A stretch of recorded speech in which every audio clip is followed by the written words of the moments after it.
This is Prentice with Cypher Productions Incorporated. Today we're going to address truth versus lies. And I have several different categories that I want you to think about when we start thinking about truth versus lie. First of all, I want you to think about non-fiction versus fiction. I want you to think about honesty versus dishonesty. Reality versus illusion.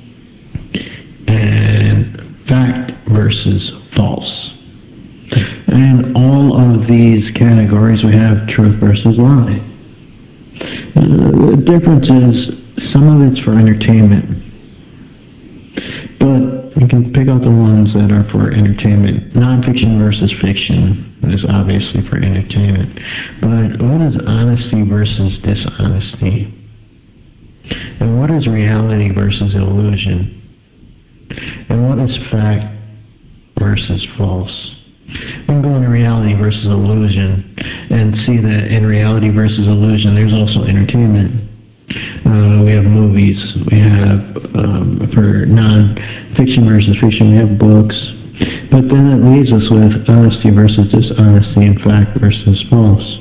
I think the human being, the person, we have a tendency to not be able to distinguish very well the difference between honesty versus dishonesty, and fact versus false, lies, and honesty versus dishonesty. And I want to start off by talking about the government because it's a serious situation. In government, the truth is that government exists. But I don't know if you've ever been around a government official, seen what goes on in the government, been involved in the Senate or the House of Representatives.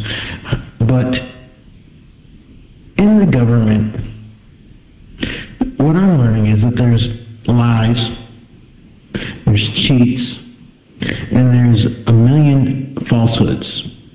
Now the issue is, in government, there's illusion.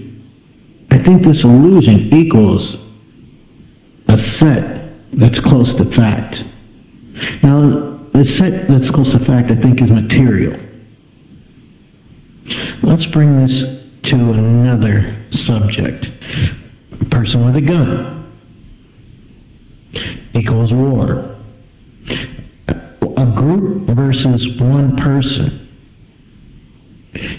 you can consider it over in most cases.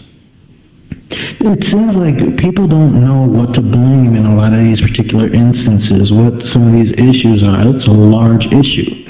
The court can be the number one issue to blame in a lot of these instances why things aren't going correctly. You ever had a problem with your credit and just couldn't get it right? You ever had a problem with a business keeping their word for anything? Have you ever had a problem with a return? Have you ever had a problem being fired or unemployed or any of those particular types of issues? If you've had those issues, then you know what I'm talking about. You see, the enforcers of law, their illusion is they never got away with anything. And now they're enforcing the law. Now the illusion is they never got away with anything, so what that means is there is some corruptness, there is some issues, there are some problems going on in the United States government. Now, my question is to you, as the people, what do you expect me to see? How is it that I should have laws enforced against me if the same laws don't apply to those people that are enforcing the law? I want you to answer that question. The reason is I don't want to be a part of a phony-ass system where I have to see it's one way or the other only for specific people. And me not wanting to be a part of that particular system means something has got to change. So, if I'm incorrect, who can tell me different? Who can show me different? Who are the individuals that can show me that this illusion does not exist in the United States government? Who can say to me that the reason that the United States government, let's start off with judges and attorneys, the reason that they need guards is not because they're corrupt. The reason that they need to have metal checkers inside the court building.